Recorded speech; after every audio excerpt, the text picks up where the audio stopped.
Good morning. Yeah. Good afternoon, ma'am. Yeah, good afternoon. Good afternoon. Good afternoon, Anand. Good afternoon, ma'am. Good afternoon. I think we are live. We can start. Yeah, okay. So, good afternoon, everyone. On behalf of Admission Branch, University of Delhi, I welcome you all to this webinar on undergraduate admission 2023-24. As always, University of Delhi has taken a lead in creating awareness to the prospective candidates about admissions to its various undergraduate programs for the academic session 2023-24. For the same, the Bulletin of Information about various courses was launched in the month of February itself. And last week on 14th June, the Common Seat Allocation System portal was made live. So to enlighten more about the registration process, the admission process, today in this webinar, we have the Dean Admissions from University of Delhi, Professor Haneed Gandhi. Ma'am, I welcome you on this webinar. We are also joined by the Joint Dean Admissions, Professor Amit Kundir. Sir, I also welcome you in this webinar. Hello. Thanks. So in today's webinar, we'll elaborate more on the process of registration, that what are the precautions you should take while doing the registration on the University of Delhi portal, what documents need to be provided, and what will be the sequence for admissions thereafter. So with this, without taking much time, I would request the Dean Admissions to apprise you about the admissions. Over to you, ma'am. Good morning, good afternoon, everyone. And Professor Anand didn't introduce himself. He is also Deputy Dean with Admissions, and he's here to take all the questions that we receive on the various platforms. So as Professor Anand Sonkar said, this is the first webinar, in fact, actually the second webinar in the series of webinar that we have launched for admissions 23-24. The first webinar that we had done was in the month of February when the CUET was just launched. और अब आप लोगों ने ज़्यादातर लोगों ने CUET का exam दे दिया होगा और अब हमने अपना दिल्ली यूनिवर्सिटी में जो आप एडमिशन लेना चाहते हैं उसका प्लेटफॉर्म जो है वो लॉन्च किया है, हाल ही में लॉन्च किया है अभी 14 तारीख को.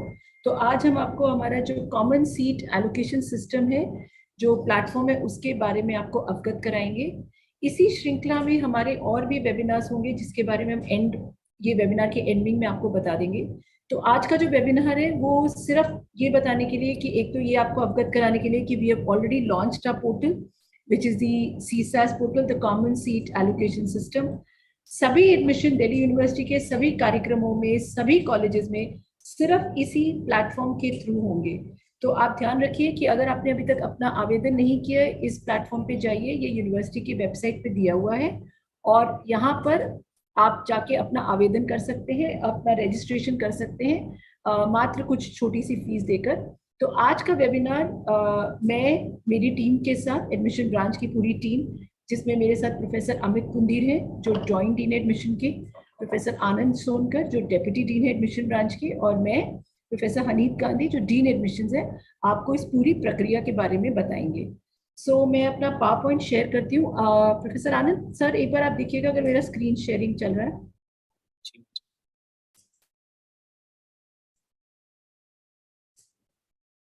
ऑफिस एडमिशन, मुझे I have to open the screen. Professor Gandhi, with your permission, I also wanted to say that during the webinar, if the prospective students have any query, they can write it in the chat box. At the end of the program, we'll take them up.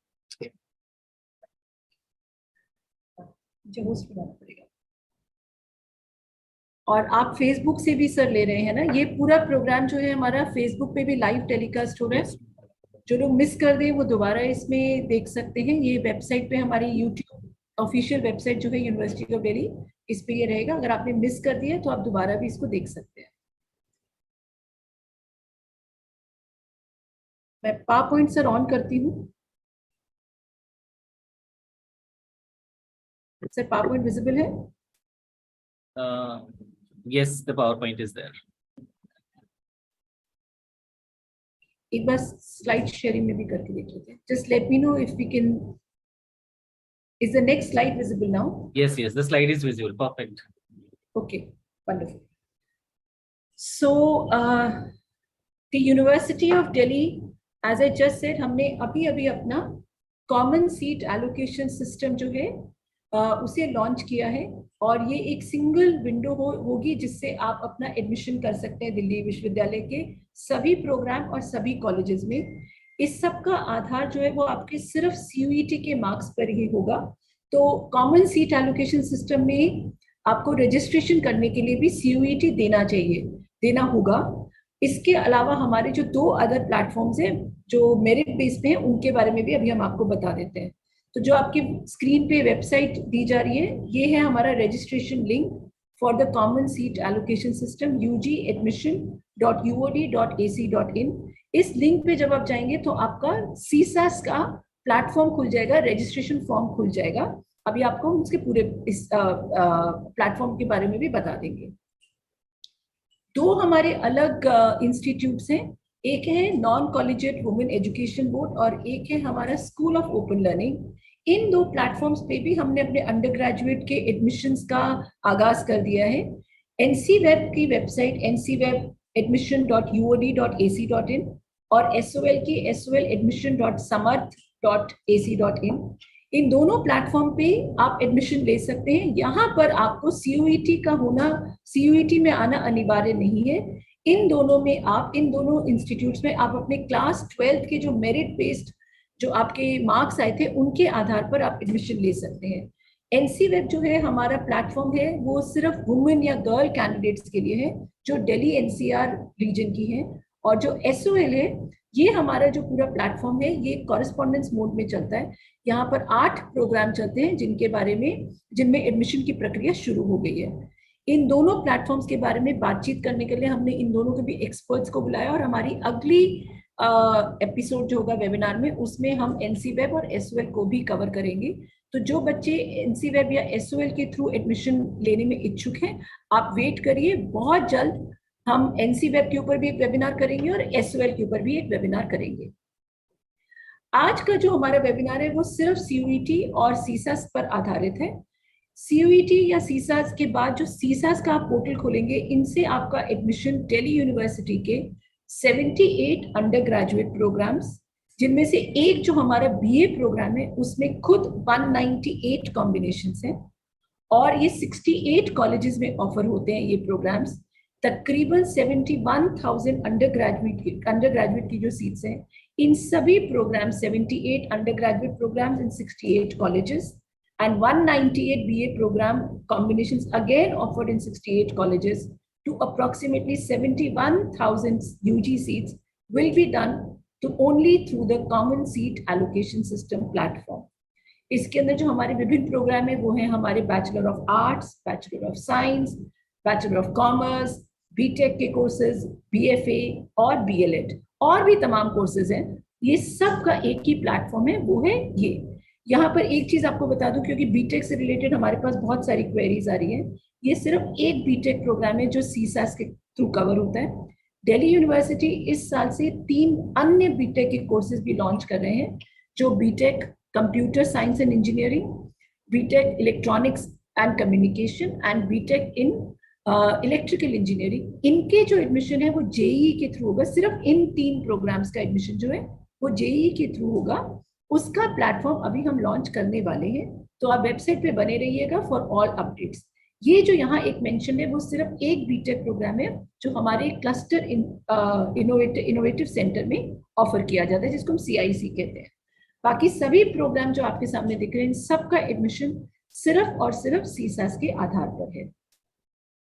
CSAS में जब आप जाएंगे तो आपको अपना application number डालना होगा और तब आपका एक नॉन रिफंडेबल फीस आपको देनी होगी, जो रजिस्ट्रेशन फीस भी जिसे हम कह रहे हैं। ये एक 1 टाइम पेमेंट है जिसमें जो हमारे अनरिजर्व्ड कैटेगरी के स्टूडेंट्स हैं, OBC नॉन क्रीमी लेयर और EWS जो छात्र हैं इन्हें मात्र 250 रुपये देनी होगी और जो हमारे SC ST या PWD को बिलोंग करते हैं उन्हें 100 रुपये देने होंगे as 1 time non refundable registration fee for registering on CSAS। अगर कुछ विद्यार्थी अपना ECA और स्पोर्ट्स सुपरन्यूमरी कोटा में भी एडमिशन लेना चाहते हैं तो उन्हें 100 रुपये प्रत्येक कोटा के लिए देना पड़ेगा। यानी अगर आप सिर्फ ECA में एडमिशन चाहते हैं और आप OBC के हैं तो आपको 350 रुपये देने होंगे। मान लीजिए आप सुपर न्यूमररी और ईसीए दोनों में एडमिशन चाहते हैं और आप एससी कैटेगरी के, तो आपको 400 रुपए देने होंगे। 100 रुपए आपकी 300 देने होंगे एससी के, 100 रुपए, 100 रुपए ईसीए और 100 रुपए स्पोर्ट्स कैटेगरी में अप्लाई करने के लिए। ये अनिवार्य है, अगर आप मिस कर देंगे पैसे देना तो आपका रजिस्ट्रेशन उस कैटेगरी में या उस कोटा में नहीं होगा। इसके बाद जो हमारा दिल्ली यूनिवर्सिटी का, अब आप सीसस पे जब लॉन्च करेंगे, इसकी पूरी डिटेल्स मेरे मित्र प्रोफेसर अमित कुंदी डिटेल में बताएंगे। मैं आपको सिर्फ ग्लिम्पसेस दे रही हूँ कि जो पूरा फॉर्मेट है वो कैसे है। आप जब फॉर्मेट इस पे जाएंगे तो आपसे सबसे पहले वो सीयूईटी का एप्लीकेशन नंबर मांगेंगे। एप्लीकेशन नंबर आपका वही होगा जो आपने रजिस्ट्रेशन सीयूईटी में यूज किया था। अगर वो नंबर मेल कर जाएगा तो आपका पूरा फॉर्म खुलना शुरू हो जाएगा। सबसे पहले न्यू रजिस्ट्रेशन पे जाके अपना सीयूईटी का नंबर डालेगा और थोड़ा सा रजिस्ट्रेशन का प्रोसेस है उसे कर लीजिएगा। इसके बाद आपके स्क्रीन पर ये कुछ 6 से 7 टैब्स खुल जाएंगे, जैसे कि personal section, academic section, ECA sports का सेक्शन, फिर एक डॉक्यूमेंट अपलोड का, फिर प्रीव्यू का और फाइनली पेमेंट गेटवे। इन सभी स्टेजेस को आपको सक्सेसफुली कंप्लीट करना होगा और अपने फॉर्म को सबमिट करना होगा। जब आप पर्सनल डिटेल्स में जाएंगे और अगर आपका सीयूईटी का नंबर मेल खा जाएगा तो आपके नाम, फोटोग्राफ और सिग्नेचर्स ऑटो इंटीग्रेट हो जाएंगे सीयूईटी से। यानी कि you will not be able to change your name, photograph, signature, your primary email ID and your primary phone number which you had entered at the time of CUET. CUET में जो आपने अपना name, phone number दिया था वो यहाँ non editable होगा। सभी अपडेट्स आपको उन्हीं ईमेल और फोन नंबर्स पे दिए जाएंगे और इसकी पूरी जानकारी अब प्रोफेसर कुलदीप प्रोवाइड करेंगे। आप इसके बाद एकेडमिक सेशन पे जाएंगे जहां पर आप अपने एकेडमिक क्रेडेंशियल्स को इनपुट करेंगे। कुछ एडवाइजेस मैं आप लोगों को देना चाहती हूँ। सबसे पहले तो ये कि आप अपना फॉर्म बहुत ध्यान से भरिएगा। आपकी जो पर्सनल डिटेल्स है, यानी कि आपकी कैटेगरी, कास्ट, जेंडर, ये ध्यान से चेक करा लीजिए। कोई अगर आपके साथ, आपके माता पिता आपके साथ दे सकते हैं तो उन्हें भी एक बार दिखा लीजिए, क्योंकि अगर आप ये फील्ड्स एक बार एंटर कर देंगे तो ये चेंज नहीं होंगी। इसलिए सबमिट करने से पहले अपनी पर्सनल डिटेल, बैंक की डिटेल्स बहुत ध्यान से चेक कर लीजिए। कभी भी अगर यूनिवर्सिटी को आपको रिफंड करना होगा तो हम इन्हीं पर्सनल डिटेल्स के जरिए करेंगे। तो अगर आप कुछ भी गलती यहाँ करेंगे अपनी बैंक डिटेल्स में तो आपका रिफंड भी अगर होगा तो नहीं हो पाएगा। क्लास 12 के मार्क्स भरते समय सावधानी जरूर रखें। अगर जहाँ थ्योरी के मार्क्स देने हैं वहाँ थ्योरी के मार्क्स डालिए, जहाँ प्रैक्टिकल के मार्क्स डालने हैं वहाँ प्रैक्टिकल के मार्क्स डालिए। ये ध्यान रखिए कि थ्योरी में मार्क्स ऑब्टेन्ड में जो आपके मार्क्स मिले वो डालने हैं। मैक्सिमम मार्क्स हैं जिनमें आपका पेपर होता है, तो अगर 100 मार्क्स का पेपर है तो 100 मार्क्स आपके मैक्सिमम मार्क्स हैं। मान लीजिए आपके 70 मार्क्स आपको मिले हैं क्लास 12 में, तो मार्क्स ऑब्टेन में आप वो डालिए। इंश्योर करिए कि आपके सभी डॉक्यूमेंट्स जो हैं वो वैलिड हैं, डेट में बने हुए जिस डेट में हमें चाहिए और उसी फॉर्मेट में है जो हमने अपने सीसास डॉक्यूमेंट में दिया है। ये कुछ चीजें हैं जिनसे आपका एडमिशन बहुत सीमलेसली हो जाता है। अगर इनमें कुछ भी गलती होती है तो हम आपसे कहते हैं आपका सर्टिफिकेट वैलिड नहीं है और फिर तकलीफ होती है। तो अभी आपके पास टाइम है, देख लीजिए कि आपका सर्टिफिकेट ठीक है, डेट ठीक डली हुई है, गलत तो नहीं है। जिस अथॉरिटी से, हम कॉम्पिटेंट अथॉरिटी से कहते हैं कि आपका साइन होना चाहिए, उसी से साइंड है, स्टैंप लगी हुई है, डेट ठीक है, ओवर राइटिंग तो नहीं हुई और उसी फॉर्मेट में जिस फॉर्मेट में हम एक्सपेक्ट करते हैं। अगर आपका ये बिल्कुल ठीक है, एक अपना अलग से डेस्कटॉप पे फोल्डर बना लीजिए, उसमें ये अपने सारे डॉक्यूमेंट्स डाल दीजिए। ये सारे डॉक्यूमेंट्स आपके एक GIF फॉर्मेट में होने चाहिए। इसका साइज भी दिया हुआ है कि कितने साइज के होने चाहिए। उसी साइज में अपने डॉक्यूमेंट्स को अपने तैयार कर लीजिए और जैसे अपलोड का सेक्शन आएगा उनमें इन सबको अपलोड कर दीजिए। हम पिछले साल से हमने ये डिसीजन लिया था और हम इस बात पे कायम रहेंगे कि आपका एडमिशन का आधार सिर्फ आपके जो सबमिटेड डॉक्यूमेंट्स है वही बनेंगे। कोई अंडरटेकिंग या अगर आप कहें कि मैं एक्नॉलेजमेंट डाल दूं, अभी मैंने अप्लाई किया हुआ है किसी सर्टिफिकेट के लिए और वहां जहां मैंने अप्लाई किया उसकी एक्नॉलेजमेंट स्लिप डाल दूं या मैं अंडरटेकिंग दे दूं और उस आधार पर एडमिशन हो जाए, तो इस गलतफहमी में मत रहिएगा।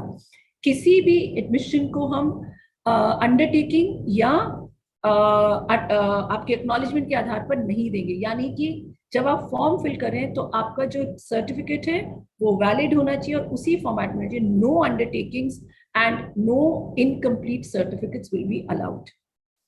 Fill the form before the deadline and do not be in a haste. अभी हमने कोई डेडलाइन डिक्लेयर नहीं की है, अभी हमने सिर्फ आपके लिए फॉर्मेट खोला है कि आप अपना फॉर्म भर सकें. लेकिन क्योंकि आपके पास दिन बहुत सारे हैं, इसलिए फॉर्म भरना शुरू कर दीजिए. देख लीजिए गलती ना हो, जल्दबाजी में मत करिए. आपके पास टाइम है, कम से कम अभी आपके पास 1 हफ्ता तो है ही, और जब सीयूईटी के मार्क्स आ जाएंगे फिर 1 हफ्ता होगा, तो 10-15 दिन आपके पास है. बहुत छोटी छोटी इंफॉर्मेशन है, आराम से और ध्यान से भरिए, बिल्कुल कोई जल्दबाजी नहीं है. और जब आप पूरे संतुष्ट हो जाए कि सारी इंफॉर्मेशन ठीक है, तभी सबमिट करिए. एक बार आप सबमिट कर देंगे तो आप अपनी इंफॉर्मेशन को चेंज नहीं कर पाएंगे, और तब अगर आप कुछ भी करना चाहेंगे, हमें मेल भी लिखेंगे, हम भी आपकी इंफॉर्मेशन चेंज नहीं कर सकते. तो सबमिट करने से पहले, पैसे भरने से पहले फॉर्म का प्रिंट आउट निकाल लीजिए, प्रीव्यू ध्यान से देख लीजिए और तभी सबमिट करिएगा.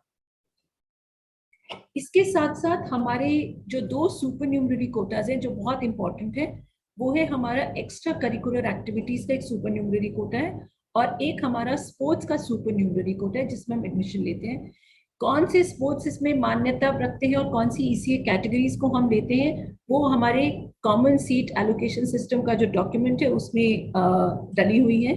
हम 26 स्पोर्ट्स को आइडेंटिफाई करते हैं और 14 ईसीए कैटेगरीज को, जिसमें एनसीसी और एनएसएस भी है, उन्हें हम मान्यता देते हैं. इनकी पूरी जानकारी आपको वेबसाइट पे भी मिल जाएगी और हमारे सीसास डॉक्यूमेंट में मिल जाएगी. 5% of the total sanction strength of each college is allocated to ECA and sports supernumerary quota of the college. Now the college will decide कि उनको 1 and 4% कितना उनको ECA और sports के तरफ देना है, ये कॉलेज डिसाइड करेंगे. ये इंफॉर्मेशन वेबसाइट पे डल जाएगी. Subject to a maximum of 5% intake of the college. In addition, not more than 20% seats of the year marked to a quota shall be allocated to a single program. इसका हमने एक उदाहरण भी दिया हुआ है, वो भी हमने अपने कॉमन सीट एलोकेशन सिस्टम में दिया हुआ है, उसे भी आप पढ़ लीजिए. मेरे ख्याल से ये चैप्टर 22 पे इसकी सारी डिटेल्स है. एडमिशन हमारे ईसी और सुपर न्यूमररी के जो होंगे, उसके लिए हम एक अलग से मेरिट लिस्ट निकालते हैं जिसमें 25% आपके सीयूईटी के मार्क्स होते हैं और 75% आपके स्पोर्ट्स के ट्रायल्स या सर्टिफिकेट्स के आधार पर होते हैं. इनको जोड़कर हम फिर कंबाइंड ईसीए मेरिट निकालते हैं या फिर कंबाइंड स्पोर्ट्स मेरिट निकालते हैं ईसीए और स्पोर्ट्स के एडमिशन के लिए. तो कंबाइंड ईसीए या स्पोर्ट्स मेरिट के आधार पर फिर हम एडमिशन करते हैं. लेकिन इस बात का जरूर ध्यान रखिएगा, जो भी बच्चे स्पोर्ट्स और ईसीए में एडमिशन लेना चाहते हैं वो कॉलेज जरूर देख ले, जिस कॉलेज में वो एडमिशन लेना चाहते हैं उस कॉलेज के अंदर वो स्पोर्ट्स या ईसीए कैटेगरी जरूर हो. और इस प्रोग्राम का और उस कॉलेज का जब हम अपना फेज 2 लॉन्च करेंगे तो उसमें प्रोग्राम प्लस कॉलेज का प्रेफरेंस अपने प्रेफरेंस लिस्ट में जरूर दीजिएगा, क्योंकि जो आप प्रेफरेंसेस देंगे उसी के आधार पर एडमिशन होंगे. तो ये जरूर ध्यान रखिएगा कि जब आप अपना ईसीए और स्पोर्ट्स का बाद में सेकेंड स्टेज पे जब हम सारा पूरा डिटेल आपको बताएंगे कि कौन से कॉलेज में कितनी सीटें हैं, तो जब आप प्रेफरेंसेस दे रहे हो तो उन कॉलेजेस की और प्रोग्राम की प्रेफरेंसेस जरूर भरिएगा. अन्य जो हमारे सुपर न्यूमररी कोटास हैं उनमें है पीडब्ल्यूबीडी यानी पर्सन्स विद बेंचमार्क डिसेबिलिटी. ये भी 5% to each program is reserved for persons with benchmark disability. Children or widow of personnel of armed forces, yani CW category, again 5% of intake of each program is earmarked for students of CW category. Then we also offer reservation under supernumerary quota to Kashmiri migrants. Again 5% is earmarked for candidates of KM belonging to KM, Kashmiri migrants. We also have a Prime Minister scholarship scheme from JNK students. ये PMSSS की जो है AICT से हमारे पास जो भी नाम recommended होते हैं उनके आधारित होती है. इसी तरह से सिक्किमीज गवर्नमेंट से हमारे पास आते हैं सिक्किमीज स्टूडेंट्स की लिस्ट. और इस साल से हमने एक नया सुपर न्यूमररी कोटा ऐड किया, वो है ऑर्फन्स. हर कॉलेज में 2 सीट, एक मेल और एक फीमेल के लिए हमने रखी है for children who have lost their parents, who do not have their parents और हु बिलोंग टू ऑर्फनेज. तो ये हमने अपनी सोशल रिस्पॉन्सिबिलिटी में एक कैटेगरी और ऐड की है जो है ऑर्फन्स के लिए. इस साल हमारा एक और प्रोग्राम ऐड हुआ है, बैचलर ऑफ फाइन आर्ट्स, जो हमारे कॉलेज ऑफ आर्ट में होता था। इसको हम इसलिए बता रहे क्योंकि पहले नहीं होता था, इस साल ये ऐड हुआ है। इसका भी आधार सीयूईटी से ही होगा, इसके भी एडमिशंस का आधार सीयूईटी ही होगा, प्लस एक प्रैक्टिकल बेस्ड टेस्ट होगा। ये भी कि आपको सीसास में अभी ही चुन लेना है। अगर आप बीएफए में एडमिशन लेना चाहते हैं तो आप बीएफए में जब चुनेंगे तो आप 6 स्पेशलाइजेशन आपके पास आएंगे, उन 6 में से किसी एक को आप चुनेंगे, और यहाँ पर आपको एक एडिशनल 400 रुपए की फीस लगेगी, registration fees, if you wish to take admission in bachelor of fine arts. और ऑफ कोर्स वी अंडरस्टैंड कि इसकी एलिजिबिलिटीज आपने बुलेटिन ऑफ इंफॉर्मेशन से देख ली होंगी। And now I request Professor Amit Pundir to give you an overview of our admission process to 23-24, filling of the CSAS form and phase 2 of the CSAS form, which will be launched very soon. Professor Pundir, I hand it over to you now. Thank you, ma'am. Thank you, Professor Anand. I'll stop sharing my screen, and I think okay, I will launch it from my side. And you've been, I think, made the host also. Please let us know if there is any problem. Okay, so I hope my screen is visible to all. Yes, sir, it is visible.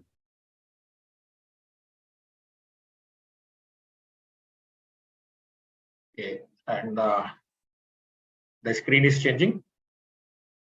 The slide is changing. Yes, sir, it is changing also. It is. Okay. Yes, it's changing. Okay, so thank you. इस webinar में शामिल सभी अभ्यर्थियों का मैं स्वागत करता हूं, और दिल्ली यूनिवर्सिटी में प्रवेश लेने वाले के इच्छा रखने वाले और इच्छुक सभी अभ्यर्थियों को मैं यहाँ पे स्वागत करता हूं, और उनको बेस्ट ऑफ लक के साथ मैं ये प्रेजेंटेशन का दूसरा हिस्सा, जिसमें हम पूरा जो कंप्लीट जो प्रोसेस है दिल्ली विश्वविद्यालय का, उसको हम जल्दी जल्दी देखेंगे कि पूरा कंप्लीट प्रोसेस क्या है। काफी डिटेल्स जो है मैम ने आपके साथ शेयर करी हैं, उनमें से 2 पॉइंट को मैं यहाँ रिपीट करते हुए आगे बढ़ूंगा कि एक तो इस प्रोसेस को कंप्लीट करने से पहले आप बुलेटिन ऑफ इंफॉर्मेशन को बहुत अच्छी तरह से पढ़ लें, और उसमें जितने भी रिक्वायरमेंट्स हैं, जैसे in terms of documents particularly, और पिक्चर्स, उनके साइज, उनके टाइप्स, और सर्टिफिकेट में आपका नाम, उसमें कोई ओवरराइटिंग नहीं होनी चाहिए, वो अच्छे से लेजिबल होने चाहिए उनकी, ये सारी चीजें देखकर आप एक फोल्डर बना लें, उस फोल्डर में उनको रख लें ध्यान से। जो भी बुलेटिन ऑफ इंफॉर्मेशन में आपको इंफॉर्मेशन मिलेगी, स्ट्रिक्टली उसके अकॉर्डिंग आपको डॉक्यूमेंट्स चाहिए होंगे। एक बार अपलोड होने के बाद या रजिस्ट्रेशन प्रोसेस कंप्लीट होने के बाद आपको इसमें किसी भी प्रकार के करप्शन, किसी भी टाइप के करेक्शन और उसको रिप्लेस करने का मौका आपको नहीं मिलेगा। और जो आपके अपलोडेड सबमिटेड डॉक्यूमेंट्स हैं, उन्हीं के बेसिस पे आपका एडमिशन होगा। प्रोसेस स्टार्ट होने के बाद किसी भी प्रकार के एक्नॉलेजमेंट स्लिप या फिर कोई और डॉक्यूमेंट अगर आपने अपलोड कर दिया जो इनवैलिड है, तो उसके बेसिस पे कोई अंडरटेकिंग नहीं ली जाएगी, कोई भी एक्नॉलेजमेंट स्लिप टाइप चीज पे एडमिशन नहीं हो सकता। सो बाद में आपको ये प्रॉब्लम आए, इसलिए आप इसका ध्यान रखें। दूसरी बात जो इम्पोर्टेंट है वो ये कि अभी हमारे पास काफी टाइम है, अभी हमने लास्ट इसकी डेडलाइन हमने डिक्लेयर नहीं करी है। सीयूटी का रिजल्ट आने के बाद हम इसमें प्रेफरेंसेस, कॉलेज और प्रोग्राम की प्रेफरेंसेस आपसे लेंगे, इसलिए इसकी डेडलाइन अभी हमने डिक्लेयर नहीं करी है। तो आप कोई जल्दबाजी ना करें रजिस्ट्रेशन में, लेकिन जल्दबाजी ना करें इसका मतलब ये नहीं है कि आप इसको बिल्कुल आखिरी दिन के लिए रख दें। तो आप चीजों को ऐसे प्लान करें कि आप बहुत आराम से सब चीजों को देखते हुए और सब डॉक्यूमेंट्स को चेक करते हुए आप आखिरी दिन से पहले, काफी पहले इसको कंप्लीट कर लें, और बहुत जल्दबाजी भी ना दिखाएं कि इनकम्प्लीट रह जाए या गलत डॉक्यूमेंट या अंडरटेकिंग्स या एक्नॉलेजमेंट स्लिप्स आप अपलोड करते हैं। इन 2 बातों के साथ बहुत, ये हमारे हिसाब से बहुत इंपॉर्टेंट है, क्योंकि बाद में हमारे पास इस तरह की समस्याएं और रिक्वेस्ट क्वेरीज बहुत ज्यादा आती हैं और हम मदद नहीं कर पाते हैं। इन 2 बातों के साथ मैं अब प्रोसेस के बारे में आपको अवगत कराना चाहता हूँ। ये आपके सामने दिल्ली यूनिवर्सिटी का एक कंप्लीट प्रोसेस है एडमिशन का, जिसमें पहला स्टेप जो है वो सीयूटी में आपको अपीयर होना है। जैसे हमने अभी आपको बताया 78 प्रोग्राम्स, बीए कॉम्बिनेशंस, इन सभी में जो एडमिशंस होंगे वो सीयूईटी के थ्रू होंगे, और जो सीयूईटी में अपीयर हुए हैं वही हमारे CSAS में अप्लाई कर पाएंगे। सो सीए उसमें आपका जो एप्लीकेशन नंबर है वो मैंडेटरी है to apply for CSAS portal. Now the second part is, अब आप यहाँ पर सीयूईटी में अगर आप अपीयर हुए हैं और आप दिल्ली यूनिवर्सिटी में एडमिशन लेने में इच्छुक हैं, तो आपको CSAS पोर्टल जो हमारा रजिस्ट्रेशन पोर्टल है, यहाँ पर रजिस्ट्रेशन करना मैंडेटरी है, अनिवार्य है। यहाँ पर आपको, अगर आपने अप्लाई नहीं किया तो सिर्फ सीयूईटी के बेसिस पे आपको एडमिशन नहीं मिलेगा, कंसिडर नहीं किया जा सकता अगर आपने CSAS फॉर्म को सक्सेसफुली कंप्लीट नहीं किया है। तो ये हमारा दूसरा स्टेप है जो अभी चल रहा है। इसके बाद जब सीयूईटी का रिजल्ट आएगा, सीयूईटी का रिजल्ट डिक्लेयर होने के बाद हमारा इसी पोर्टल पे आप अपने रिजल्ट के अकॉर्डिंग अपने कॉलेज और अपने प्रोग्राम की प्रेफरेंसेस हमें दे पाएंगे। वहां पर आपको उसके लिए पहले से आपको दोबारा से एक लिस्ट बना के तैयार करके रख लेनी चाहिए कि मुझे इन प्रोग्राम्स में एडमिशन लेना है, मुझे इन कॉलेजेस में एडमिशन लेना है। तो ये हमारा इमीडिएटली इस कंटिन्यूशन में ही चलता रहेगा। ये जैसे रिजल्ट आएगा हमारा ये पार्ट 2 स्टार्ट हो जाएगा, कॉलेज एंड प्रोग्राम प्रेफरेंसेस। यहाँ जो प्रेफरेंसेस आप देंगे, यही प्रेफरेंसेस आधार बनेंगी आपका एलोकेशन का। आपके पास जो आपने प्रेफरेंसेस दी, फिर आप उसको भी बदल नहीं पाएंगे, या उसमें कुछ अगर आपको लगता है कि मुझे ये नहीं दूसरा प्रोग्राम करना चाहिए था, ये सारी चीजें उसमें आपको नहीं मिलेंगी। इसलिए उसके बारे में भी आप अभी से सोचना शुरू कर दीजिए, उसकी एक लिस्ट आप प्रिपेयर करना शुरू कर दीजिए, जो आपके प्रोग्राम्स जिनमें आप पढ़ना चाहते हैं दिल्ली यूनिवर्सिटी के अंदर। ये information, program, colleges, the number of seats and the categories, ये सब डिटेल आपको बुलेटिन ऑफ इंफॉर्मेशन में अभी मिल जाएगा। सो ये सारी चीजें आप हमारे नेक्स्ट राउंड में आप कर पाएंगे।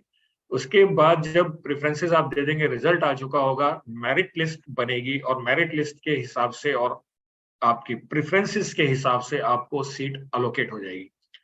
सीट एलोकेट होने के बाद कॉलेज में डॉक्यूमेंट वेरिफिकेशन होगा, और उसके बाद आपको फी पे करने के लिए कहा जाएगा। फी पे करने के बाद आपका प्रोविजनल एडमिशन दिल्ली यूनिवर्सिटी में होगा। उसके बाद की प्रक्रिया जो है वो हम अपने अगले वेबिनार में, क्या ऑप्शन है, किस तरह के ऑप्शन है, क्या आप कर सकते हैं, क्या क्या आपको सुविधाएं मिलेंगी in terms of upgrades and freezing, ये हमारे नेक्स्ट वेबिनार में कवर होंगी। सो ये हमारा एक कंप्लीट प्रोसेस है, और इन दो बातों के साथ कि आप डॉक्यूमेंट्स को बहुत ध्यान से देखें, बाद में आपको कोई भी करेक्शन का मौका नहीं मिल पाएगा, और किसी भी अंडरटेकिंग पे दिल्ली विश्वविद्यालय में एडमिशन नहीं हो पाएगा।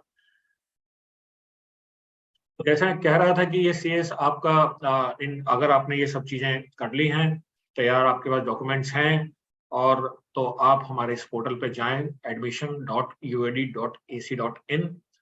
इसमें आप जब जाएंगे तो आपको यहाँ पर रजिस्ट्रेशन का लिंक आपको मिल जाएगा। तो यहाँ पर आप देखेंगे right hand side, bottom right hand side में आपको रजिस्ट्रेशन का लिंक मिलेगा। उसको वहां पर जाने के बाद आप you will land up at this page. So ये हमारा CSAS का लैंडिंग पेज है, ये आप देख सकते हैं। उस पर आपको ऊपर दिखा मिल जाएगा CSAS, यहाँ पर बुलेटिन ऑफ इंफॉर्मेशन यहाँ पर भी आपको अवेलेबल होगी। यहाँ पर आप नया अपना आपको रजिस्टर करिए। रजिस्ट्रेशन के लिए आपको CUT का एप्लीकेशन नंबर और अपनी डेट ऑफ बर्थ डालनी होगी। फिर आपने जो CUT में अपना मोबाइल नंबर और ईमेल एड्रेस आपको दिया है, उस पर आपको OTP आएगा, और उस OTP से आप अपना पासवर्ड सेट कर सकते हैं। वो पासवर्ड सेट करने के बाद आप इसमें एंट्री करिए, इसमें लॉगिन करिए, अपना एप्लीकेशन नंबर यहाँ डालिए, और उसके बाद अपना पासवर्ड अगर आप यहाँ डालेंगे तो आप सक्सेसफुली लॉगिन कर पाएंगे। कुछ इंपॉर्टेंट इंफॉर्मेशन आपको लेफ्ट हैंड कॉलम में मिलेंगी जो कि अभी बताई गई हैं, इसलिए इसको हम रिपीट नहीं करेंगे, बट ये वहां पर डिस्प्लेड है, so that even before you log in these are the 4 important points you should go through once again. इनको पूरा नहीं किया तो फॉर्म रजिस्ट्रेशन कंप्लीट नहीं होगा। ओके, अब जब आप इसमें लॉगिन करेंगे तो आप देख सकते हैं कि ऊपर आपके सामने 7 टैब्स हैं। ये पूरा एक प्रोसेस को कंप्लीट करेंगे। रजिस्ट्रेशन प्रोसेस की ये 7 पार्ट्स में हमने डिवाइड किया है, जिसमें पर्सनल डिटेल्स से लेकर आपको फाइनल सबमिशन तक अलग अलग टैब्स में कुछ चीजें मैंडेटरी और कुछ ऑप्शनल हैं। आपको वो हर चीज उसमें कंप्लीट करनी होगी। सो इसमें जो आपका नेम है और जो आपकी कैंडिडेट की ईमेल है और जो मोबाइल नंबर है, ये 3 जो आप देख सकते हैं, ये आपके रीड ओनली फॉर्मेट में रहेगा। ये नॉन एडिटेबल फॉर्म में रहेगा। आप इसको एडिट नहीं कर पाएंगे। जो आपने सीयूटी में ये डिटेल्स प्रोवाइड करी थी, ये वहां से डायरेक्ट हम फेच करेंगे। इसमें चेंज आप नहीं कर पाएंगे। इसके अलावा जो और मैंडेटरी इंफॉर्मेशन है वो आप फिल करने के बाद आप जो आगे जब बढ़ेंगे तो यहाँ पर फिर मैं एक बात को रिपीट करना चाहूंगा कि आप अपनी जो सोशल कैटेगरी है उसको बड़े ध्यान से बढ़ें, अपने डॉक्यूमेंट को बड़े ध्यान से बनवाएं। ये बाद में बहुत बड़ी प्रॉब्लम के रूप में आता है। कुछ लोगों के पास डेट का इशू होता है, कुछ लोगों के पास फाइनेंशियल ईयर का डेट ऑफ इशू का एक प्रॉब्लम आती है। तो यहाँ पर आप देख लें कि आपके जो सर्टिफिकेट है वो जो कॉम्पिटेंट अथॉरिटी है उसी के द्वारा इशूड है, और जो डेट बुलेटिन ऑफ इंफॉर्मेशन में स्पेसिफाई की गई है, CSAS में भी स्पेसिफाई की गई है, 31 मार्च 2023 के बाद का वो सर्टिफिकेट होना चाहिए। सो वो आप यहाँ पर बहुत ध्यान से भरें। सिमिलरली और कैटेगरीज हैं, EWS है, उसका सर्टिफिकेट, क्योंकि इसमें फाइनेंशियल उसका आपकी कैटेगरी देखी जाती है, सो वो 31 मार्च 2023 के बाद का इशूड होना चाहिए।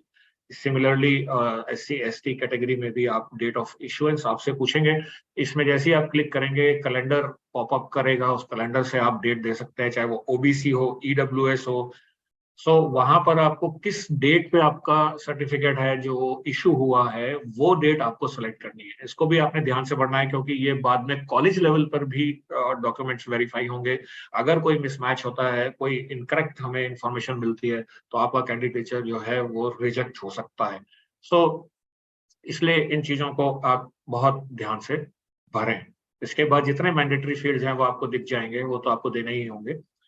तो ऐसे करते हुए आप पोर्टल पे आगे बढ़ेंगे। यहाँ पर भी आप जो भी रिक्वायरमेंट मैंडेटरी है लिए आपसे मांगी गई है वो आप भरें, और ऐसे करते हुए फिर आप सारी इंफॉर्मेशन को बहुत अच्छे से देखने के बाद, चेक करने के बाद, जब आप श्योर हो कि आपने बिल्कुल सही इंफॉर्मेशन डाली है, तभी आप सबमिट बटन को चूज करें। तो यहाँ पर आपको ये जो भी इंफॉर्मेशन आप डालेंगे वो आपको यहाँ पर ऐसे दिख रही होगी। ये आपका पर्सनल टैब, पर्सनल सेक्शन में ये डिटेल्स है। पर्सनल के बाद जब आप ऑटोमेटिकली जब नेक्स्ट टैब पे जाएंगे, नेक्स्ट आइकन को आप जब सेलेक्ट करेंगे, तो आपको अपनी एकेडमिक डिटेल्स यहाँ पर फिल करनी होंगी, जिसमें बोर्ड आपको यहाँ से चूज करना है। फिर जो आपका रिजल्ट का स्टेटस है वो आपने यहाँ पर मैंडेटरीली चूज करना है। ईयर ऑफ पासिंग भी मैंडेटरी है, जो आपको ध्यान से पढ़ना है। अब यहाँ पर हम जो है, ये जब आप सेक्शन में आएंगे रोल नंबर डालने के बाद, तो ये हमारा एक बहुत इंपॉर्टेंट सेक्शन है, जिसमें मैं आपसे फिर ये कहूंगा कि इसमें बहुत ध्यान से भरें इसको। इसमें बिल्कुल कोई जल्दबाजी इसमें नहीं होनी चाहिए। हमारा जो लास्ट ईयर का एक्सपीरियंस है, अगर मैं उससे छोटा सा आपसे शेयर करूं, तो जैसे यहाँ पे आपके maximum theory marks of the board, यहाँ पर मैक्सिमम मार्क्स जो बोर्ड में थे वो आपको फिल करने हैं। जैसे फिजिक्स, केमिस्ट्री, मैथ्स का एग्जाम्पल लें तो 100 मार्क्स आपके मैक्सिमम मार्क्स है, और marks obtained by the student 70, 80, 75, 87, 93 कुछ भी हो सकते हैं। सो बच्चे जो एप्लीकेंट्स हैं वो इसको कई बार सही नहीं भरते हैं। जो मैक्सिमम मार्क्स हैं उसमें वो अपने मार्क्स डाल देते हैं, और जो मार्क्स ऑब्टेन्ड हैं उसमें वो 100 फिल कर देते हैं। तो ये एक बहुत ही कॉमन, हालांकि ऐसा नहीं होना चाहिए। जो मैक्सिमम मार्क्स हैं वो बहुत अलग से पहचाने जाते हैं, ऐसा नहीं होना चाहिए। लेकिन जो हमारा अनुभव है उसके आधार पे हम ये कह रहे हैं कि ऐसा होता है, और बहुत सारे बच्चों का जो एप्लीकेशन है वो इस आधार पे कई बार रिजेक्ट हो जाती है कि वो गलत नंबर दे देते हैं। इन नंबर्स का रोल इस साल सिर्फ टाई ब्रेकिंग के लिए है। अगर सीयूटी के रैंक में आपका टाई ब्रेक होती है तो फिर इन नंबर का इस्तेमाल होगा, और अगर ये नंबर आपने गलत दे दिए, इसमें 100 दे दिया या कुछ और गलत दे दिए, तो टाई ब्रेकर में आपका भारी नुकसान हो सकता है। तो इसलिए इसको आप बहुत ध्यान से भरें। इसके अलावा आपको कोई इसमें दिक्कत ऐसी आएगी नहीं। यहाँ पर प्रैक्टिकल के मार्क्स आप भर दीजिएगा, और सो इस बात का ध्यान रखें। हालांकि इन नंबर्स का इस्तेमाल जो है वो टाई ब्रेकिंग में होगा। आपकी जो रैंक जो डिसाइड होगी वो सीयूटी के मार्क्स के आधार पर होगी। ओके, एकेडमिक डिटेल्स के बाद हम स्पोर्ट्स की अगर बात करें तो हालांकि मैम ने अभी बता ही दिया है, लेकिन फिर भी हम इसको रिपीट करें अगर, तो 26 ऐसे आइटम्स हैं, स्पोर्ट्स इवेंट्स हैं जिसको दिल्ली यूनिवर्सिटी रिकॉग्नाइज करता है। उसमें एडमिशंस दिए जाते हैं सुपर न्यूमररी कोटा के तहत, और इसमें आपका 25% वेटेज आपके सीयूटी के स्कोर को मिलती है, और 75% आपके परफॉर्मेंस एंड सर्टिफिकेट्स को दी जाती है। दोनों को मिलाकर एक नया स्कोर बनता है जिसको हम कंबाइंड स्पोर्ट्स मेरिट बोलते हैं। इस मेरिट, ये जो CSM, इसके आधार पर आपको सीट एलोकेट की जाती है। So 25% CUT and 75% your performance in the sports in which you are seeking admission. So ये क्योंकि इसमें सर्टिफिकेट्स भी बहुत इंपॉर्टेंट है, तो इस सर्टिफिकेट्स की यहाँ पर डेट आप देख सकते हैं पॉइंट नंबर 7 में। Sports certificates of the preceding 4 years issued between 1st May 2019 to 30th April 2023। इस ड्यूरेशन का सर्टिफिकेट ही आप अपलोड करें, फिर वो कंसिडर होंगे, अदरवाइज वो कंसिडर नहीं होंगे। और देखें कि उसमें वो आपके इनकम्प्लीट नहीं होने चाहिए, उसमें कोई ओवरराइटिंग नहीं होनी चाहिए, उसमें वो कटे हुए नहीं होने चाहिए, सिग्नेचर्स प्रॉपर होने चाहिए। ये सब चीजों का ध्यान आपने इसमें रखना है, क्योंकि इसकी वेटेज आपकी रैंक डिसाइड करेगी। अभी जैसे मैंने आपको 12th क्लास का मार्क्स का सिग्निफिकेंस इतना है कि वो टाई ब्रेकर में यूज होंगे, वो आपकी रैंक डिसाइड करने में रोल प्ले नहीं करेंगे। यहाँ पर जो आप सर्टिफिकेट्स अपलोड करेंगे उसका इवैल्यूएशन होगा, उसके मार्क्स आएंगे जो कि आपके परफॉर्मेंस के मार्क्स के साथ जुड़ेंगे और आपकी रैंक, आपकी पोजीशन डिसाइड करेंगे। इसलिए जिनको बहुत ध्यान से आपने भरना है, और इसमें कोई गलती आपके होनी नहीं चाहिए, क्योंकि इसको भी बाद में रिप्लेस करने का मौका नहीं दिया जा सकता, और किसी भी प्रकार की अंडरटेकिंग दिल्ली यूनिवर्सिटी अलाउ नहीं करेगी, स्वीकार नहीं करेगी। सो इन चीजों का ध्यान देते हुए आप अपना स्पोर्ट्स का डिटेल्स भरें। देन ओके, जैसे यहाँ पर आप ऑलराइट, सो ये हम अभी डिस्क्राइब कर चुके हैं। 2 चीज यहाँ पे इंपॉर्टेंट है जो हाईलाइट की गई है कि कैंडिडेट 3 गेम्स में, 3 स्पोर्ट्स में अप्लाई कर सकता है, और उन जिसमें वो अप्लाई कर रहा है उसमें उसके पिछले 4 साल के जो सर्टिफिकेट्स हैं वो वैलिड माने जाएंगे। स्पोर्ट्स के बाद हम ECA की बात करें, जिसमें अभी अभी बताया गया है कि 14 कैटेगरीज हैं। 14 कैटेगरीज हैं जिसमें हम दिल्ली यूनिवर्सिटी एडमिशन देती है under ECA supernumerary quota. यहाँ पर भी सेम आपका लॉजिक रहेगा। 25% वेटेज आपकी CUT को और 75% आपके परफॉर्मेंस एंड सर्टिफिकेट्स को दी जाएगी, जिसके बेसिस पे आपका एक नया स्कोर बनेगा जिसको CEM बोलते हैं, कंबाइंड स्कोर होगा वो, और उसके बेसिस पे आपकी रैंक डिसाइड होगी। ओके, और यहाँ पर भी आपके लास्ट 4 years के सर्टिफिकेट्स हैं 1st May 2019 से 30th April 2023 तक आपके वैलिड होंगे। इसके बाद हम अपलोड सेक्शन में जाते हैं, जो कि मैंने पहले कहा, इसकी तैयारी आप पहले से ही कर लीजिए। यहाँ पर आप अपने सारे डॉक्यूमेंट्स को स्कैन करके फाइल साइज यहाँ पर पढ़ लीजिएगा। फॉर्मेट आप उसमें से जो भी यहाँ पे लिखा गया है वही होना चाहिए। ये सब पहले तैयारी करके रखें और इसको अपलोड करें।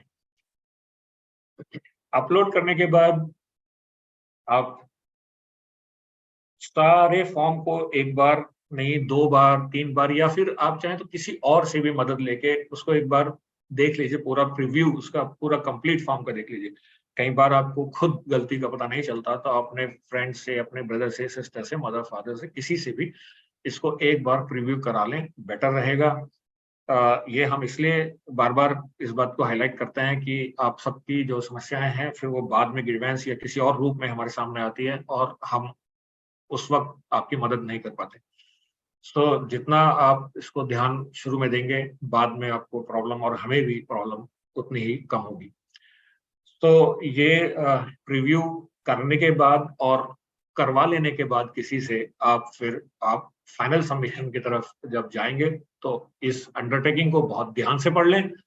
और ये अंडरटेकिंग आपसे ये कहती है कि जो भी इंफॉर्मेशन आपने हमें दी है वो करेक्ट है, और अगर इसमें से कोई भी इंफॉर्मेशन इनकरेक्ट हुई तो आपका जो एडमिशन है वो अगर हो भी गया, पहली बात तो वो होगा नहीं कि उसको कहीं ना कहीं वो आ जाएगा उसमें स्कैनिंग में, स्क्रीनिंग में, बट अगर एडमिशन हो भी जाता है और फिर बाद में भी कोई अगर आपकी इंफॉर्मेशन गलत पाई जाती है तो आपका एडमिशन कैंसिल हो जाएगा और आपके क्लास पे इलेक्शन भी होगा। तो इस अंडरटेकिंग को बहुत ध्यान से पढ़ते हुए उससे आप एग्री करें और फिर आप पेमेंट की तरफ जाएंगे। इस एग्जाम्पल में जैसे हमने ये लिया है कि एक अनरिजर्व कैटेगरी का बच्चा अगर उसको 250 रुपीज पे करना है और अगर वो स्पोर्ट्स में भी अप्लाई करता है तो 100 रुपीज एक्स्ट्रा होंगे, और अगर वो ईसीए में भी अप्लाई करता है तो 100 रुपीज एक्स्ट्रा होंगे। हमने ये मान लिया कि वो बच्चा बैचलर ऑफ फाइन आर्ट्स में भी एडमिशन लेना चाहता है तो 400। ये सारी पॉसिबिलिटीज हैं जो कि कैटेगरीज की अकॉर्डिंग चेंज भी होगा। ओके, तो ये यहाँ पर आकर आपको पेमेंट करना है। पेमेंट करने के बाद ये पेमेंट इस पेज पे आप पहुंचेंगे जहां पर जितने भी चीजें आपने यहाँ पर करी है उसको चेक बॉक्स के द्वारा एक बार और आपको चेक करना है, वेरीफाई करना है। ठीक है, जब आपको लगे कि आपका फॉर्म बिल्कुल सही है और आपको इस सबमिशन के बाद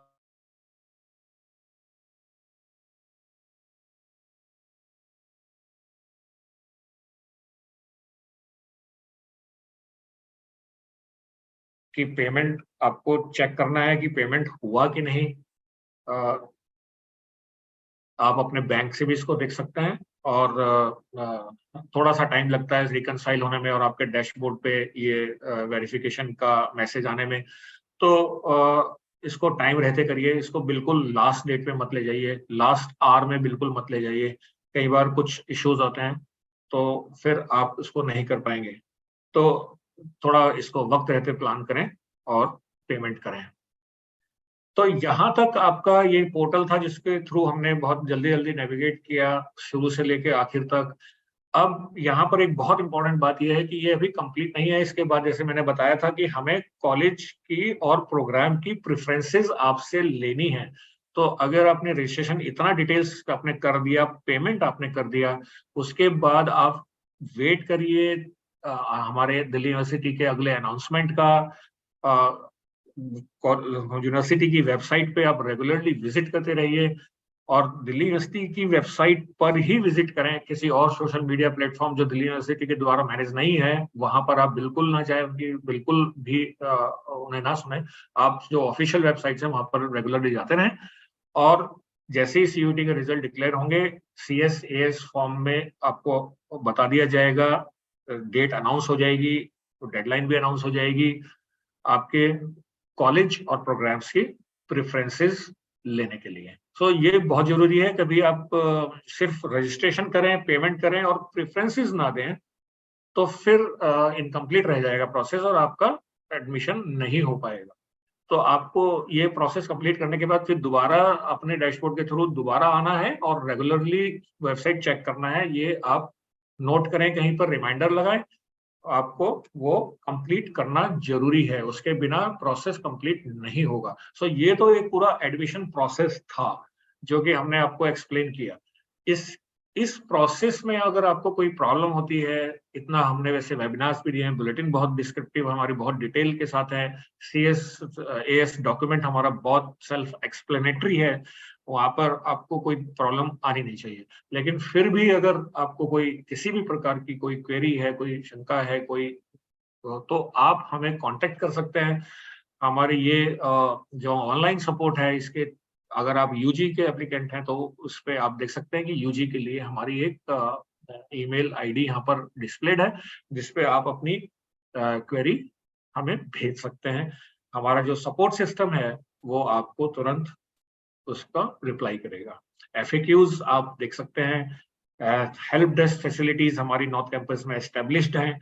वहां पर अगर आप वैसे तो हम चाहेंगे कि आपका कोई प्रॉब्लम ना हो, आपको वहां जाना ना पड़े, लेकिन फिर भी अगर आपको किसी वजह से वहां जाना पड़ता है तो आपको एक हमारी हेल्प डेस्क फैसिलिटी वहां पर मिलेगी। ये पहला वेबिनार, ये दूसरा वेबिनार है, एक हमने फरवरी में किया था, ये दूसरा वेबिनार है, और भी इसके बाद और वेबिनार इसी सीरीज में आएंगे, तो आपको सारी डिटेल टाइम टू टाइम मिलती रहेगी। ये सारी चीजें जो हैं हमने हमारे सपोर्ट सिस्टम का पार्ट है। यहाँ पर आप ये जो इम्पोर्टेंट है बात, वो आप देख सकते हैं that candidate must be cautious and trust only the information published on the official website of the university of Delhi. हम ये देखते हैं, अब यही हमारा लास्ट ईयर का दोबारा से अनुभव अगर मैं शेयर करूं, तो बच्चे हमारे पास आते हैं, इतने घर से दूर से आते हैं, कई बार पेरेंट्स भी आते हैं, परेशान होकर आते हैं, और वो इधर उधर से बात कुछ सुन लेते हैं, कुछ सोशल मीडिया प्लेटफॉर्म से कुछ पढ़ लेते हैं, कुछ देख लेते हैं, जहां जो इंफॉर्मेशन उनको लेकर सुनकर और घबरा कर वो नॉर्थ कैंपस आ जाते हैं, वो अक्सर गलत होती हैं। ये हमारा लास्ट ईयर का बड़ा अनुभव है। इसलिए जो यहाँ पर हमने आपको दिखाया है, ये जो एड्रेसेस आपको दिख रहे हैं, सिर्फ यहीं पर आप यहीं से जो इंफॉर्मेशन आपको मिलती है, सिर्फ उसको आप विश्वास करें और सिर्फ उसके अनुसार आप चलें। कहीं और से ली गई इंफॉर्मेशन या किसी और तरीके से प्राप्त हुई इंफॉर्मेशन पे आप बिल्कुल विश्वास ना करें। अगर यहाँ पर मिलने वाली इंफॉर्मेशन से भी आपका काम नहीं चल रहा और आपके दिमाग में कोई और सवाल है, तो आप हमें लिखें, हमें ईमेल लिखें, हमारे चैटबॉट पे जाकर उसको दें। इसके अलावा कोई और जरिया, कोई और तरीका, कोई और रास्ता आप इस्तेमाल ना करें, सिर्फ ऑथेंटिक इंफॉर्मेशन पे ही आप चलें। लास्ट में बस ये है कि जो हमारा CSAS पोर्टल है, कॉमन सीट एलोकेशन सिस्टम 2023, सिर्फ यही एक प्लेटफॉर्म है जिसके थ्रू दिल्ली यूनिवर्सिटी में एडमिशन होंगे। इसके अलावा कोई और तरीका, कोई और प्लेटफॉर्म, कोई और वेबसाइट, कोई और पोर्टल किसी भी प्रकार से दिल्ली यूनिवर्सिटी का नहीं है।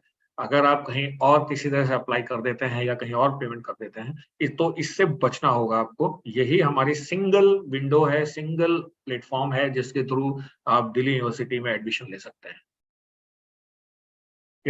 Thank you.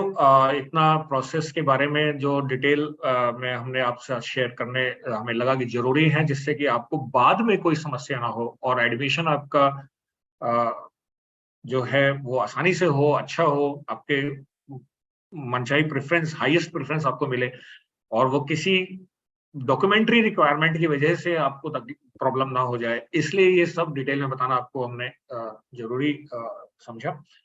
और इसके साथ ही अब हम इसको प्रेजेंटेशन को रोककर अब आपके अगर कोई क्वेश्चंस हैं तो हम उनको लेना चाहेंगे।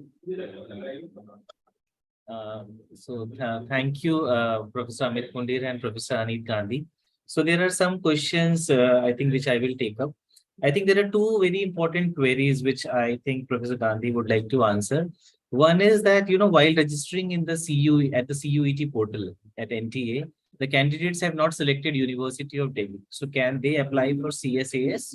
And second query is also related to it, which is about the subjects, that they did not choose many courses there, programs, and now they wish to apply for it.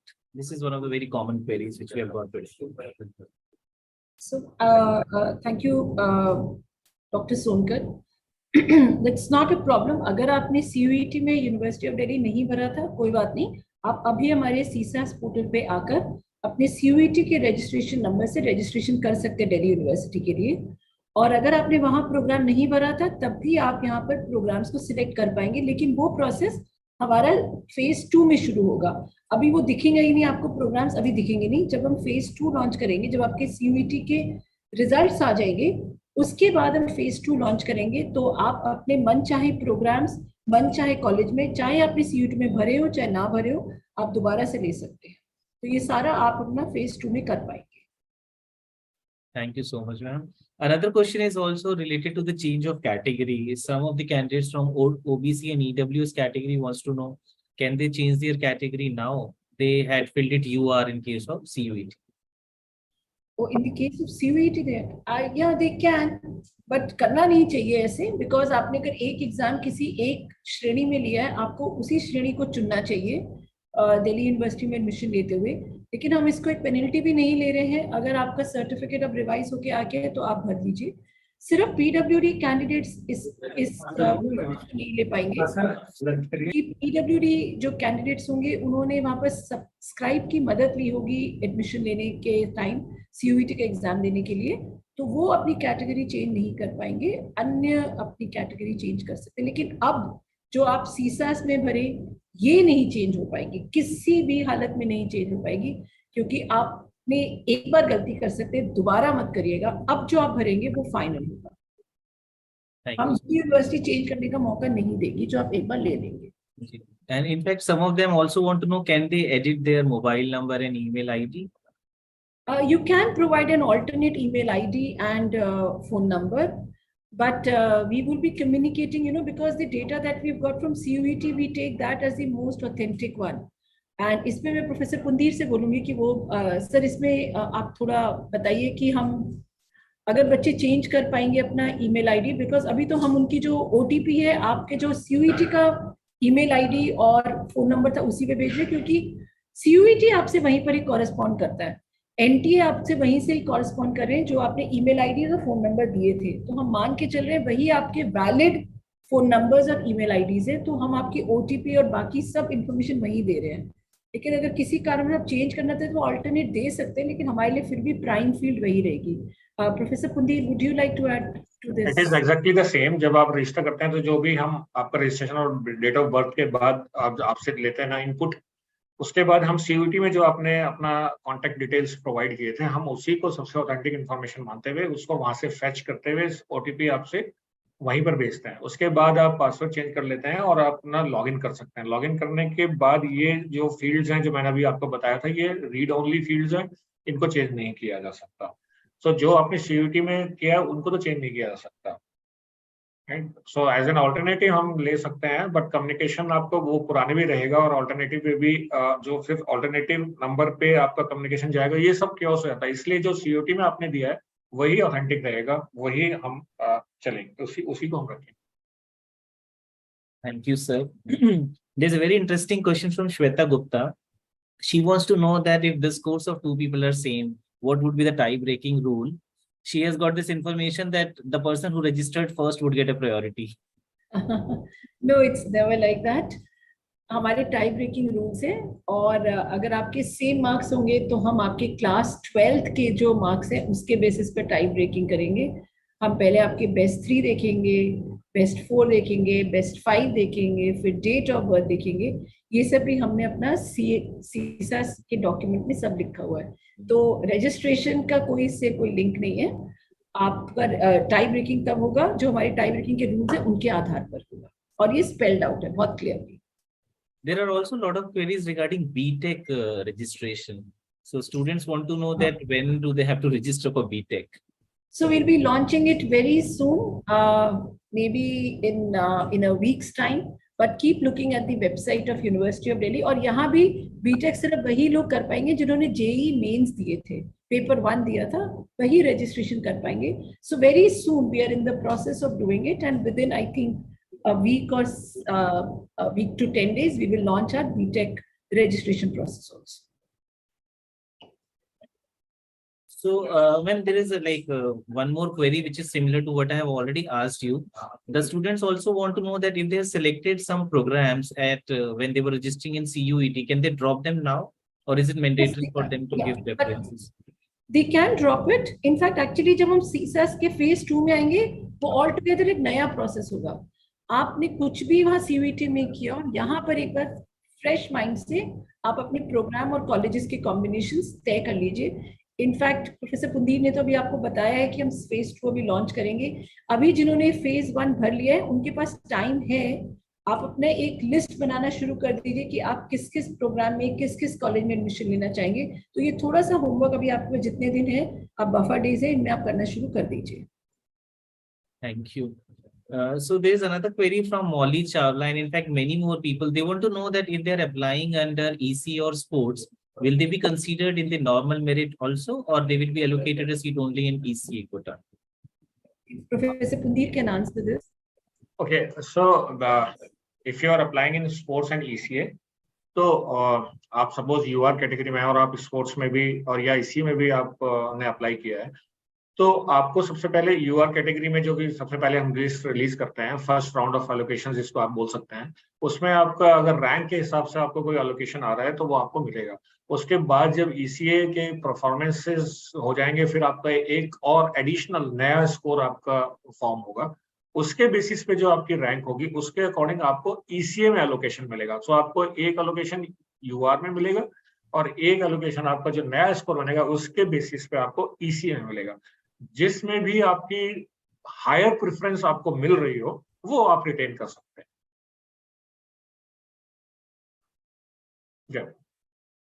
तो आपको 2 allocation होंगे basically. Thank you, sir. Sir, another query is also regarding sports, that some of the international player wants to know that do they also need to appear in trials? So I'll take this. For some of the candidates who have achieved some level of achievements in their sports, for example, if you appeared in Olympics or Asiads or games like this, and you've achieved some level of participation or sports certificates in this, they may be exempted from sports trial. I would request you to look at chapter 22 of the common seat allocation system. वहां एक बार देख लीजिए, हमने ये पूरा spell out किया है कि कौन से बच्चे ट्रायल्स के थ्रू आएंगे और कौन सी कैटेगरी जो ट्रायल्स के थ्रू नहीं आएगी। उस डॉक्यूमेंट को एक बार देख लीजिए। I think it is chapter 22. Then there are a lot of queries regarding these reserve category certificates. People want to know who should be the issuing authority, and if the certificates are multiple pages long, they have to upload only the first page or the entire document. So you see, आपका certificate होना तो उसी authority से चाहिए जो हमने अपने document में मेंशन किया है, और ये भी दिक्कत इस समय नहीं आनी चाहिए, क्योंकि हम आशा करते हैं, हम अपेक्षा करते हैं कि आपने यही सर्टिफिकेट्स अपने सीयूईटी में भी भरे होंगे। जो अगर आप किसी भी कैटेगरी थे और अगर आपने वहां सीयूईटी में उस कैटेगरी के थ्रू एडमिशन टेस्ट ले रहे थे, तो हमें उम्मीद है कि आपके पास सर्टिफिकेट तैयार होंगे क्योंकि सीयूईटी में यूज किए थे। नेवरदलेस अगर आपके सर्टिफिकेट अब कुछ चेंज हो रहे हैं या कुछ हो रहे हैं, तो आप उसका अपडेट करके अपडेटेड सर्टिफिकेट डाल सकते हैं, क्योंकि सीयूईटी में शायद उन्होंने फरवरी तक का अपना, जैसे फॉर एग्जांपल ओबीसी और ईडब्ल्यूएस के थे तो उन्होंने फरवरी तक के सर्टिफिकेट मांगे थे, लेकिन हम यहाँ पर 31 मार्च के बाद ही इशूड सर्टिफिकेट्स को मान्यता देंगे for OBC and EWS certificates. इसके अलावा जो आपका दूसरा प्रश्न है सर, वो ये है कि अगर उनके मल्टीपल पेजेस में जा रहे हैं, इसमें मेरे ख्याल से प्रोफेसर पुंदीर बहुत अच्छे से बता पाएंगे कि अगर, क्योंकि हमें एक उनका जो फॉर्मेट है वो हमें पीडीएफ नहीं चाहिए, हमें एक पीएनजी या जीआईएफ में चाहिए। तो सर आप कैसे सजेस्ट करते हैं कि बच्चों के मल्टीपल पेजेस को स्कैन कर भी बच्चे एक सिंगल पेज पीडीएफ बना सकते हैं, तो वो उसको अपलोड कर सकते हैं। मल्टीपल पेजेस भी हैं तो भी आप उनको आजकल तो बहुत ये एडिटिंग के टूल्स बहुत इजीली अवेलेबल हैं, तो आप उनको मल्टीपल स्कैन्स को भी कंबाइन करके एक सिंगल पीडीएफ बना सकते हैं, सिंगल पेज पीडीएफ बना सकते हैं। Okay, thank you, sir. Professor Gandhi, I think if you can also elaborate about the dates, because there are a lot of queries regarding the date of issue of documents, especially for OBC and EWS. And in fact, the applicants from CW category are getting confused and they are asking that our certificate also need to be issued after 1st April 2023. Okay, so let me first talk about OBC and EWS. OBC and EWS certificates have to be of the current financial year, which means the financial year which has just ended. These certificates should be issued after 31st of March 2023. और आपका current financial, उसमें आपका non creamy layer certificate जरूर लिखा होना चाहिए for OBC category के लिए।